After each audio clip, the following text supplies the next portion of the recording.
La Toussaint, dans les églises un jour de fête, en l'honneur de tous les saints, dans les cimetières un jour de deuil, 2 jours mal distingués.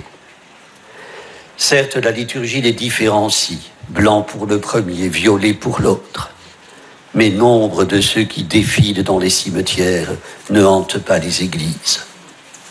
Traiter de dissiper la confusion parmi eux est vain. Frères et sœurs, méditons en chrétiens les textes de ce jour.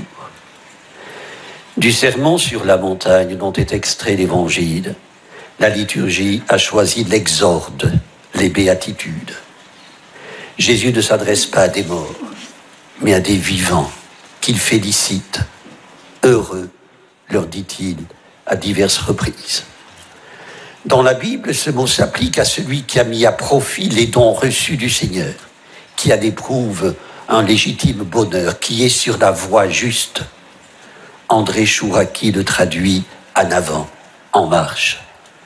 Un choix plausible. Heureux donne le branle, regarde droit devant, déborde de confiance. Jésus, avant de définir la mission des disciples, en anticipe la condition. Frères et sœurs, le sermon sur la montagne inverse l'ordre du monde, qui ne donne pas de préférence aux pauvres, aux doux, aux cœurs purs, ni aux passionnés de justice. Il renverse les évidences, culbute les normes. Tout de même que le Magnificat, d'ailleurs, qui ne disait rien d'autre, non plus que la parabole du pauvre Lazare. Frères et sœurs, les béatitudes sont un défi universel au bonheur prédéfini, au bonheur formaté, ou plus exactement, elles tracent un chemin de Pâques qui conduit de la passion et de la mort de Jésus à sa résurrection. Les béatitudes, c'est le grand chambardement. Elles disent que par Jésus, l'impossible est devenu possible. Frères et sœurs, avancer sans se retourner, libres d'entrave, mais pas à tâtons, pas à l'aveuglette. Telle sera la mission du disciple. Pour avoir un champ bien labouré, le laboureur doit porter son regard devant lui. Le pape François pointe du doigt les chrétiens qui font du surplace. Ils suivent les commandements, observent les préceptes, mais piétinent, souvent pataugent. Il en repère d'autres qui se trompent de route, ce qui nous arrive à tous, avec ou sans l'assistance d'un tom-tom. Alors, dit le pape, l'important est de ne pas revenir en arrière. Il en est d'autres encore, l'échantillonnage est grand parmi nous, qui s'efforcent de marcher, mais ne progressent guère. Ce sont des chrétiens gyrovagues. Ils tournent en rond, comme si la vie n'était faite que de circuits. Ils se mentent à eux-mêmes quand ils disent qu'ils découvrent le monde alors qu'ils ne font qu'y jeter les yeux. Frères et sœurs, le Seigneur ne nous demande pas de divaguer dans son royaume, mais de le construire.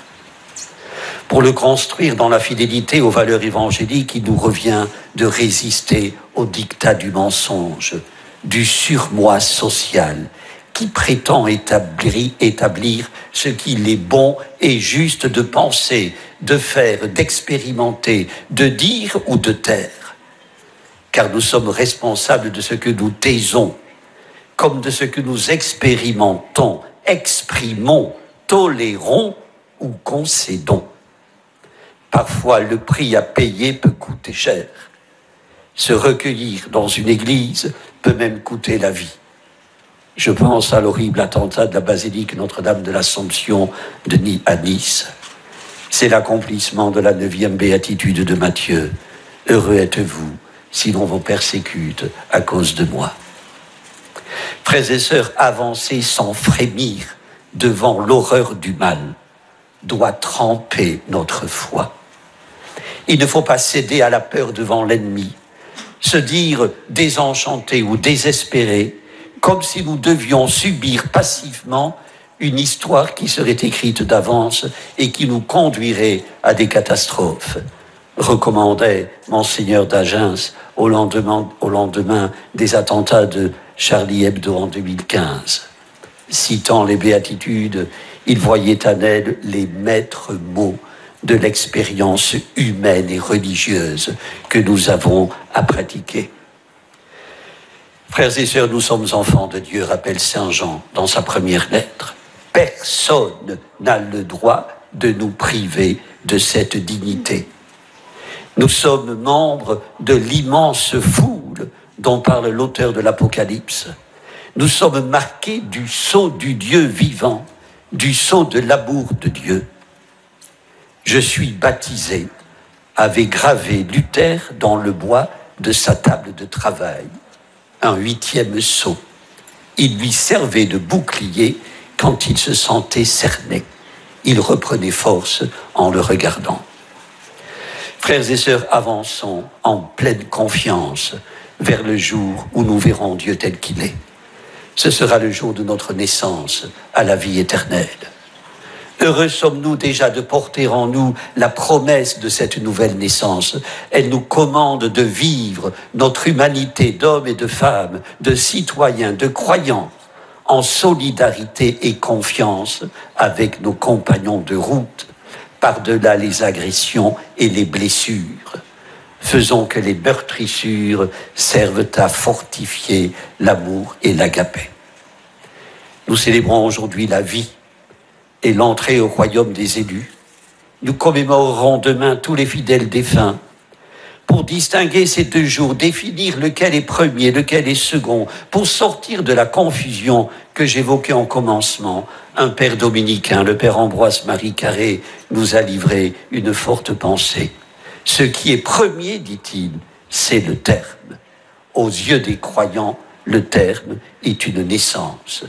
D'où le choix liturgique de célébrer la Toussaint avant le jour des morts. Il n'empêche pas la confusion. Mais après tout, est-ce si grave?